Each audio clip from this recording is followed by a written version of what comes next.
हिंदुस्तान तब स्वतंत्र हुआ। आओ सलाम करें उन शहीद वीरों की जिनका वजह से भारत गणतंत्र हुआ।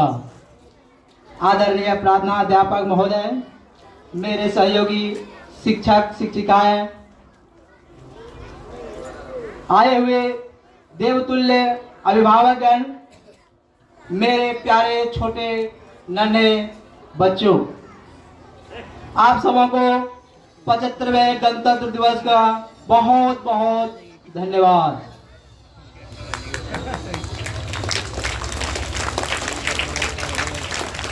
भारतीयों के लिए इससे खास दिन और कुछ नहीं हो सकता है, क्योंकि यह स्वतंत्रता, समानता और बंधुत्व को आदर्शों का कायम रखता है।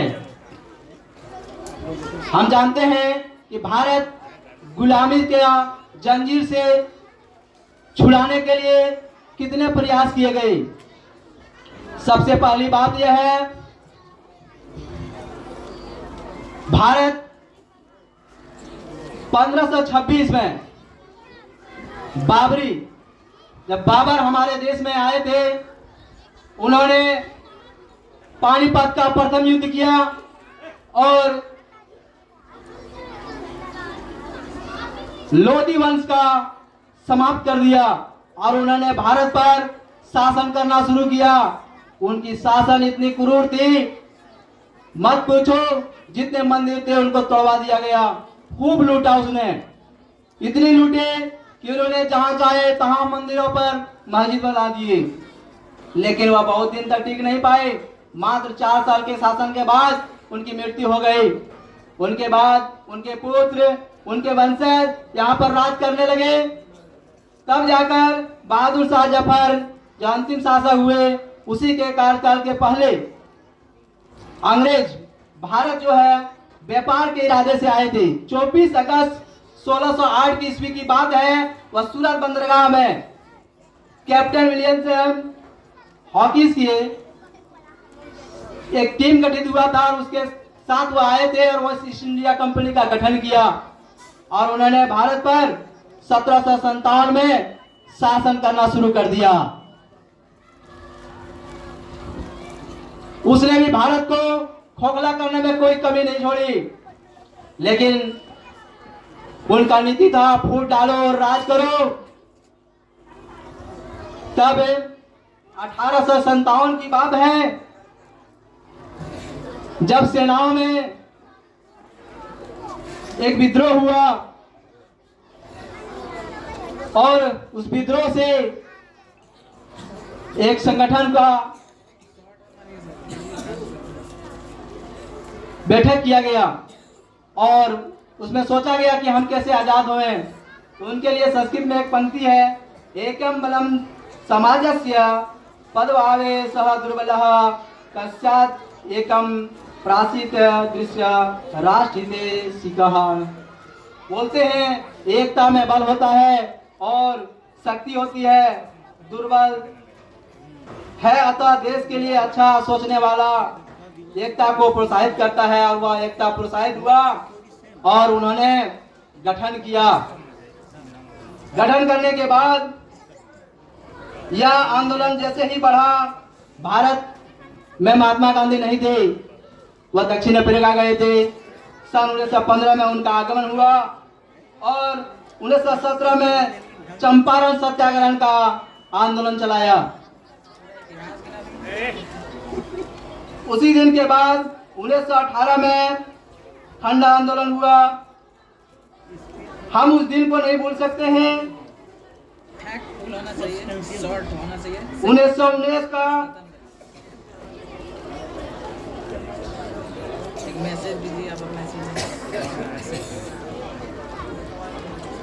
जालियांवाला बाग हत्याकांड जब हुआ था, उसमें 400 से अधिक व्यक्तियों का मौत हो गई थी और 2000 व्यक्तियों का घायल हुए थे। उनके लिए मैं 2 पंक्तियां बोलना चाहता हूं।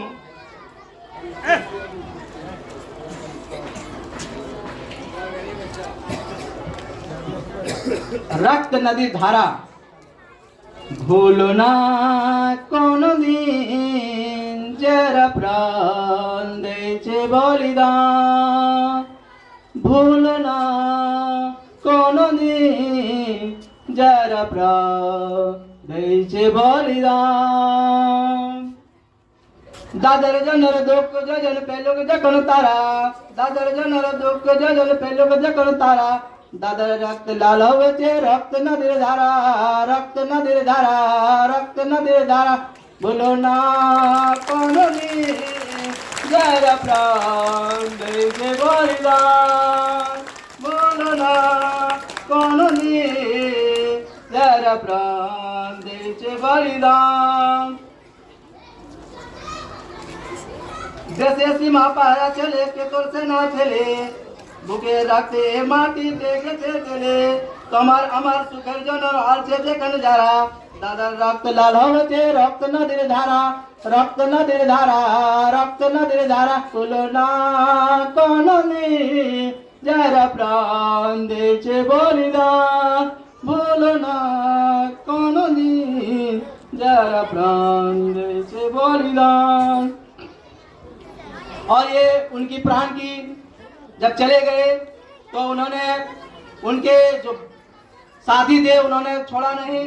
और ये आंदोलन जब बढ़ते गया 1920 में असहयोग आंदोलन हुआ, उसमें सुभाष चंद्र बोस का आगमन हुआ. और वहीं पर 20 जुलाई 1921 में सुभाष चंद्र बोस का मुलाकात राष्ट्रपिता महात्मा गांधी से हुई. और कांग्रेस अधिवेशन जो कि रावी नदी के किनारे लाहौर में हुआ था 31 दिसंबर 1929 को, वहीं पर यह घोषणा किया गया था कि हमारा देश अब गुलाम नहीं रहेगा, हम अब आजादी मांगेंगे नहीं, लेंगे. और वहां से 18 वर्ष तक हम लोग 26 जनवरी को स्वतंत्रता रूप में मनाने लगे. वही 1939 से सुभाष चंद्र बोस ने द्वितीय विश्व युद्ध के दौरान अंग्रेजों के खिलाफ लड़ने का जापान का सहयोग लिया और उन्होंने आजाद हिंद फौज का गठन करके उनके खिलाफ लड़ाई किया.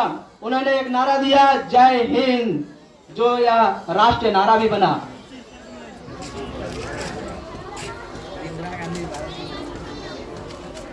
अब एक भारत जब है 15 अगस्त 1947 को आजाद हुआ, इनकी इतनी कर्मठ निष्ठा के कारण, तब हमारे पास कोई संविधान नहीं था, न कोई नियम था.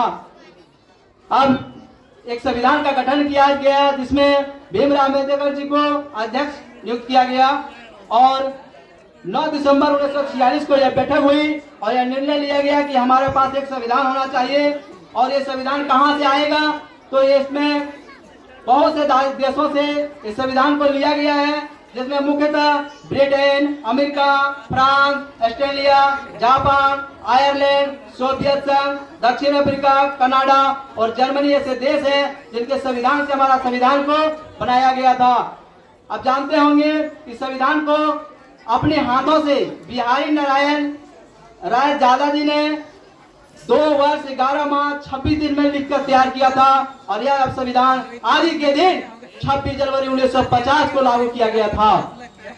तब से यह संविधान हर वर्ष 26 जनवरी के रूप में हम लोग मनाते जा रहे हैं.